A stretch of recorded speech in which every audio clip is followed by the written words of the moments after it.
আচ্ছা ভাই, কোথায় বিনিয়োগ করলে সবচেয়ে বেশি লাভবান হওয়া যায়?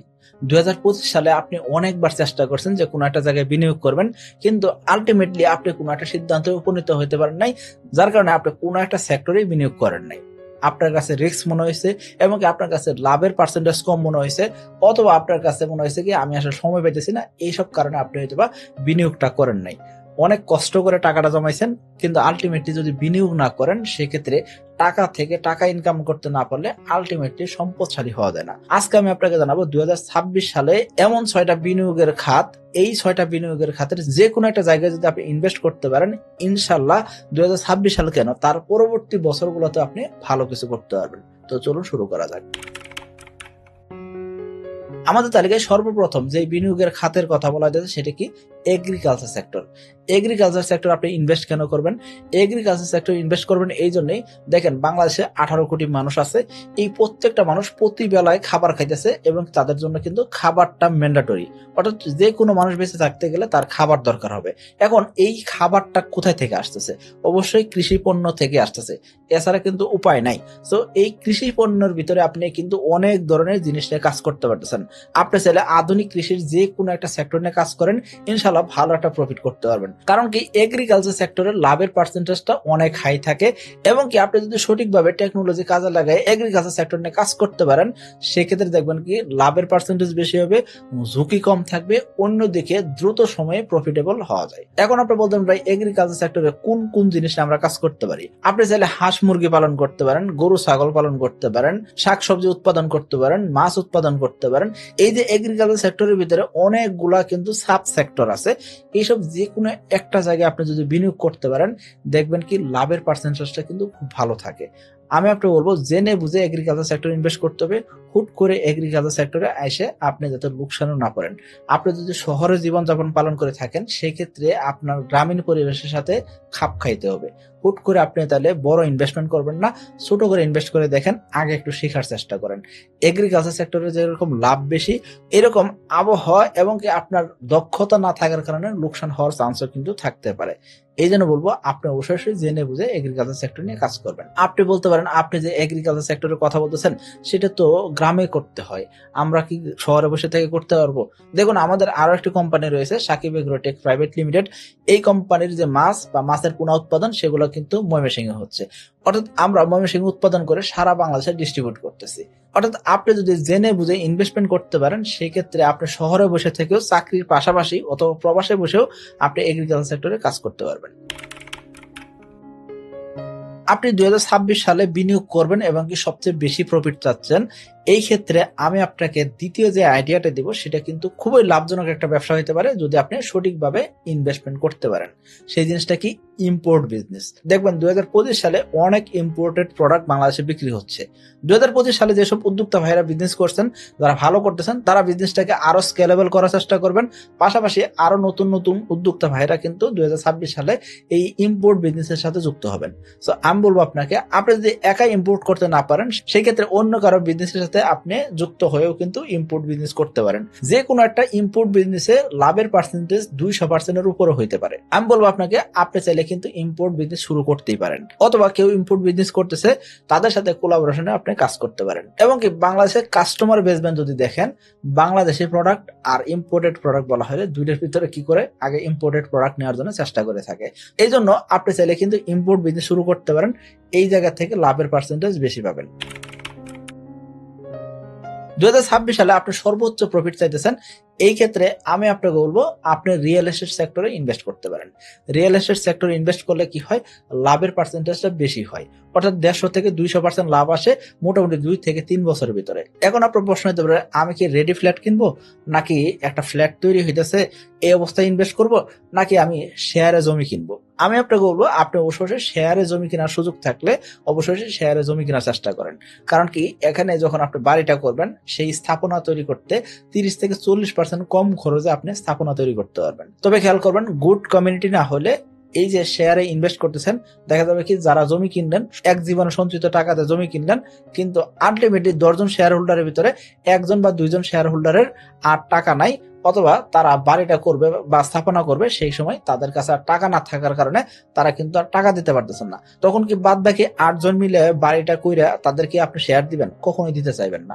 এই ক্ষেত্রে গুড কমিউনিটি হওয়াটা খুব জরুরি ছিল। সো এই গুড কমিউনিটি পাওয়ার জন্য আপনাকে অবশ্যই চেষ্টা করতে হবে যেসব মানুষের সাথে আপনি ইনভেস্ট করতে যাচ্ছেন তাদের বিহেভিয়ার কেমন, তারা কি চাকরি করে বা কি ব্যবসা করতেছে, এবং কি তাদের কাছে আসলে ওই পরিমাণ লিকুইড ক্যাশ আছে কিনা সেই জিনিসটা দেখে শুনে তারপর আপনি বিনিয়োগ করার চেষ্টা করবেন। তা না হলে এই যে 2 জনের কারণে বাদ বাকি 8 জনের টাকাটা কিন্তু আটকায় থাকতে পারে, বিনিয়োগটা আটকায় থাকতে পারে। আমি অনেক জায়গায় দেখছি 2 বছরে বাড়ি কমপ্লিট হওয়ার কথা, সেই বাড়ি 7 বছর 8 বছর হয়ে গেছে, বাড়ি কমপ্লিট হচ্ছে না। কারণ কি, এই যে শেয়ার হোল্ডার আছেন, শেয়ার হোল্ডারের ভিতরে কনফ্লিক্ট তৈরি আছে। শেয়ার হোল্ডাররা কেউ শেয়ার ছাড়তেও আছেন না, আবার সে টাকাও দিতে আছেন না।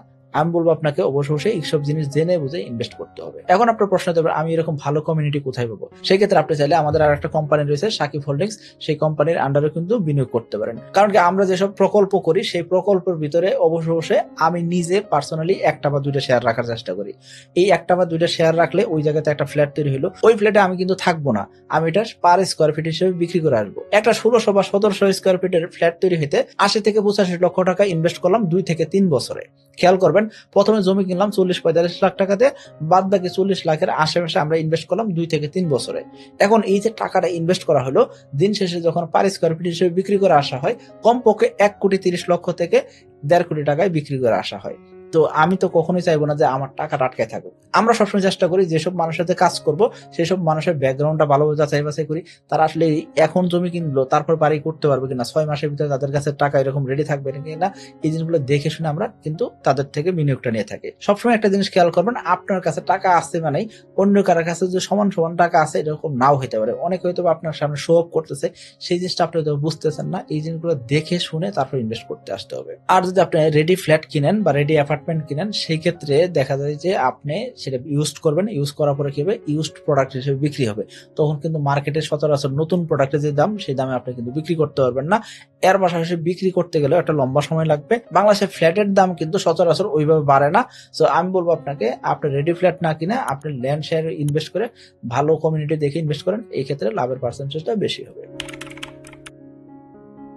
এই যে আমরা ডিজিটাল দুনিয়ায় বসবাস করতেছি, প্রতিনিয়ত দুনিয়াটা আপডেটেড হচ্ছে। এই আপডেট দুনিয়ার সাথে খাপ খাইয়ে চলতে গেলে আমাদের অবশ্যই কি করতে হবে, আমাদের বিজনেস অথবা লাইফটাকে অবশ্যই ডিজিটালি ট্রান্সফার করতে হবে। অর্থাৎ ডিজিটাল প্ল্যাটফর্মে আমাদের লাইফ বা আমাদের বিজনেসটাকে যদি আমরা এখনো এক্সপ্লোর করতে না পারি, সেক্ষেত্রে আলটিমেটলি আপনি যত টাকা বিনিয়োগ করেন না কেন, যত কিছু বিনিয়োগ করেন না কেন, আলটিমেটলি খুব বেশি একটা গেইনার হইতে পারবেন না। আপনার বিজনেস যদি এখন অফলাইনে থাকে, সেটাকে অবশ্যই অনলাইনে নিয়ে আসেন। কারণ কি, ছোট্ট একটা স্টোর বা ছোট্ট একটা জায়গা আপনি নিয়ে বিজনেস করতেছেন, সেটা সকলে চিনবে না, ওই এলাকার অল্প কিছু মানুষজন চিনবে।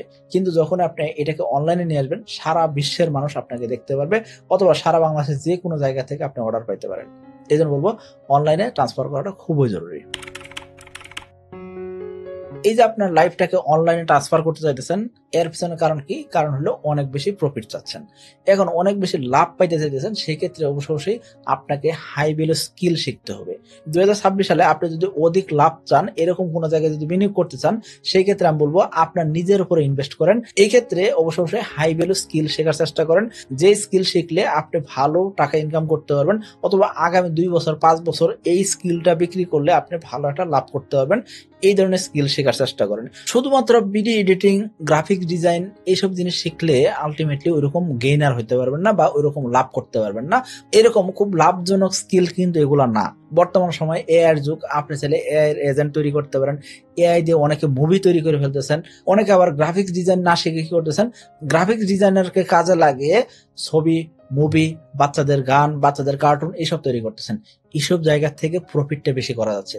আমি বলবো আপনাকে যে কোনো একটা হাই ভ্যালু স্কিল শেখার চেষ্টা করেন, যেগুলো আপনাকে ভবিষ্যতে ভালো একটা প্রফিট জেনারেট করে দিবে। অবশ্যই প্রত্যেকটা স্কিলের পিছনে আপনাকে লম্বা সময় দিতে হবে। আপনি কখনো 1 মাস 2 মাস বা 6 মাসের ভিতরে অনেক বেশি স্কিলফুল হবেন এমন কিন্তু নয়। তো এই জন্য বলবো আপনাকে সময় দেওয়া দরকার, পাশাপাশি আপনার অভিজ্ঞতা অর্জন করার পরে আপনি যে কোনো একটা বিজনেস শুরু করতে পারেন।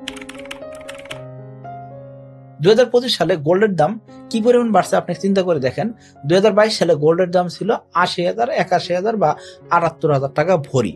প্রতি ভরি গোল্ডের দাম ছিল ৮০,০০০ টাকা, কিন্তু ২০২৫ সালে এক ভরি গোল্ডের দাম ২ লক্ষ টাকা থেকে ২,৭০,০০০ টাকার ভিতরে ছিল। অর্থাৎ গোল্ডের দাম কি লেভেলে বাড়ছে। সো আপনার যদি এরকম ১ লক্ষ বা ২ লক্ষ টাকা থেকে থাকে, সেই টাকা যদি আপনি ২০২২ সাল থেকে ফেলে রেখে থাকেন, তার মানে আপনি ২০২২ সালে ৮০,০০০ টাকা দিয়ে এক ভরি গোল্ড কিনতে পারতেন। আর সেই ৮০,০০০ টাকায় যদি এখন গোল্ডের মার্কেটে গিয়ে ইনভেস্ট করতে চান, দেখবেন কি আপনি আধা ভরি গোল্ডও পাচ্ছেন না।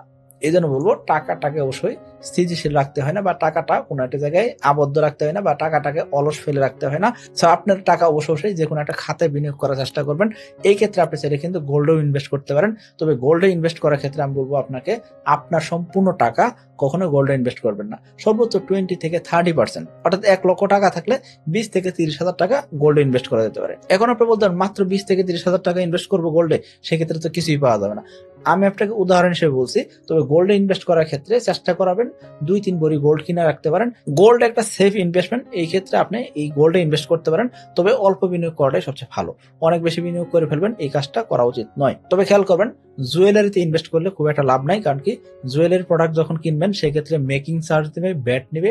আবার যখন বিক্রি করবেন সেক্ষেত্রে 15%, 20% লেস করে আপনার বিক্রি করে আসতে হবে।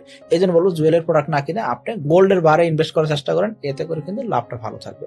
আশা করি সকলে বুঝতে পারছেন যে আমরা আজকে 6টা বিনিয়োগের ক্ষেত্র নিয়ে আলোচনা করছি। এই 6টা জায়গায় যদি আপনি বিনিয়োগ করেন 2026 সাল কেন, পরবর্তী সালগুলোতেও আপনি ভালো কিছু করতে পারবেন। কিন্তু আমরা অধিকাংশ মানুষই ইনভেস্ট করতে ভয় পাই, ঝুঁকি মনে করি, অথবা আমরা চিন্তা করি যে আজকে না কালকে ইনভেস্ট করবো, যার কারণে কিন্তু ইনভেস্টমেন্টটা করাই হয় না।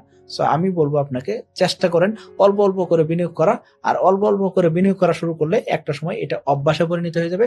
তখন আপনি দেখবেন যে বড়লোক হওয়া বা সম্পদশালী হওয়া খুব কঠিন একটা জিনিস নয়। আশা করি বুঝতে পারছেন। সকলে ভালো থাকবেন, সুস্থ থাকবেন। আসসালামু আলাইকুম।